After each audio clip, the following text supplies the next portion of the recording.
নতুন নিয়োগে অংশ নিতে পারবেন না চিহ্নিত দাগিরা। তো নতুন নিয়োগ ঘিরে ফের হাইকোর্টে রাজ্য স্কুল সার্ভিস কমিশনের ধাক্কা। নতুন নিয়োগে অংশ নিতে পারবেন না চিহ্নিত দাগিরা, সিঙ্গেল বেঞ্চের রায় বহাল রেখে জানিয়ে দিল ডিভিশন বেঞ্চ। তো সিঙ্গেল বেঞ্চের যে নির্দেশ ছিল সেই নির্দেশই কিন্তু বহাল রেখেছে ডিভিশন বেঞ্চ, অর্থাৎ নতুন যে নিয়োগ প্রক্রিয়া হবে, এখন যে আবেদনপত্র দাখিল করা হচ্ছে সেই নিয়োগ প্রক্রিয়ায় চিহ্নিত অযোগ্য যারা রয়েছেন, চিহ্নিত অযোগ্য তারা অংশগ্রহণ করতে কিন্তু পারবেন না। এই নির্দেশই আজকে ডিভিশন বেঞ্চের তরফে দেওয়া হয়েছে।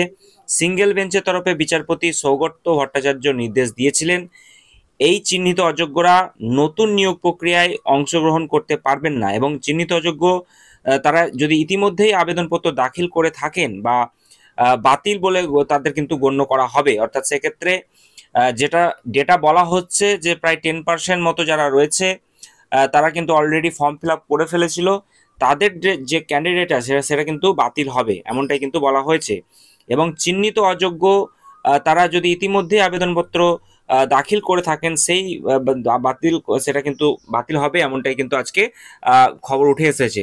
সেই নির্দেশেই আজকে কলকাতা হাইকোর্টের ডিভিশন বেঞ্চের তরফ থেকে বহাল রাখা হয়েছে, এবং এই নির্দেশের পূর্ণাঙ্গ কপি এখনো হাতে আসেনি।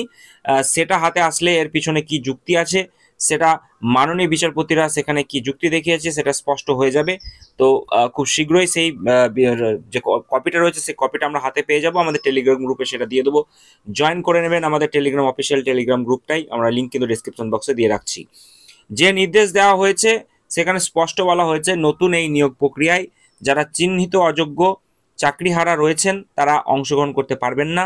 যখন বিচারপতি সৌগত ভট্টাচার্য তিনি এই নির্দেশ দিয়েছিলেন, সেই নির্দেশকে চ্যালেঞ্জ জানিয়ে আমরা দেখেছিলাম যে ডিভিশন বেঞ্চের কাছে রাজ্য এবং কমিশন উভয়ে এসেছিল। বক্তব্য ছিল যে সুপ্রিম কোর্টের যে নির্দেশ ছিল সেই নির্দেশের কোথাও বলা নেই যে চিহ্নিত অযোগ্যরা তারা নতুন এই নিয়োগ প্রক্রিয়ায় অংশগ্রহণ করতে পারবেন না, এবং তাদের এটাও বক্তব্য ছিল যে চিহ্নিত অযোগ্যদের ভবিষ্যতে কোনো নিয়োগ প্রক্রিয়া থেকে আটকানোর জন্য কলকাতা হাইকোর্টের সিঙ্গেল বেঞ্চ এবং ডিভিশন বেঞ্চের কাছে সওয়াল করেছিল। তো গতকাল এই মামলার যখন শুনানি হয় সেই সময় আমরা দেখেছিলাম যে স্কুল সার্ভিস কমিশনের তরফ থেকে খুব স্পষ্ট করে বলে দেওয়া হয়েছিল যে এই চিহ্নিত অযোগ্যরা এই পরীক্ষায় অংশগ্রহণ করার সুযোগ না দেওয়া হলে এদের একটা অপূরণীয় ক্ষতি হয়ে যাবে। সেই সওয়াল স্কুল সার্ভিস কমিশনের তরফে করা হয়েছিল। তো সরকারের তরফে এই সওয়ালও করেছিল। তো এই চিহ্নিত অযোগ্যদের জন্য কিন্তু এই নিয়োগ প্রক্রিয়া যেটা রয়েছে সেটা সেখান থেকে অংশগ্রহণ করতে না দিলে সেটা কিন্তু তাদের মৌলিক অধিকারে হস্তক্ষেপ করা হবে, এমন কথা কিন্তু বলা হয়েছিল। কিন্তু যাই হোক, সেই সমস্ত আর তোয়াক্কা না করে ইতিমধ্যেই বলে দেওয়া হলো যে ডিভিশন বেঞ্চে কোনোভাবেই চিহ্নিত অযোগ্যদের বসতে দেওয়া যাবে না। তাদের যদি ফর্ম ফিল আপ তারা করে থাকে সেই ফর্ম ফিল আপ কিন্তু তাদের বাতিল বলে গণ্য হবে। তো এটুকুই আজকের আপডেট ছিল। অর্থাৎ এই যে নিয়োগ প্রসেস, নতুন যে নিয়োগ প্রসেস সেকেন্ড এসএলএসটি, তাতে অযোগ্যদের বাদ দিয়েই নিয়োগ প্রক্রিয়া কিন্তু চালাতে পারবে সরকার, এমনটাই কিন্তু বলা হচ্ছে। তো এই নিয়ে আবার কি কোনো কাটকোট পড়বে নাকি মামলা হবে, বিস্তারিত আপডেট আসলেই আমি আপনাদের সঙ্গে শেয়ার করে দেবো। তাই চ্যানেলটি সাবস্ক্রাইব করে নেবেন, পাশে থাকা বেল বাটনটি ক্লিক করে দিতে ভুলবেন না।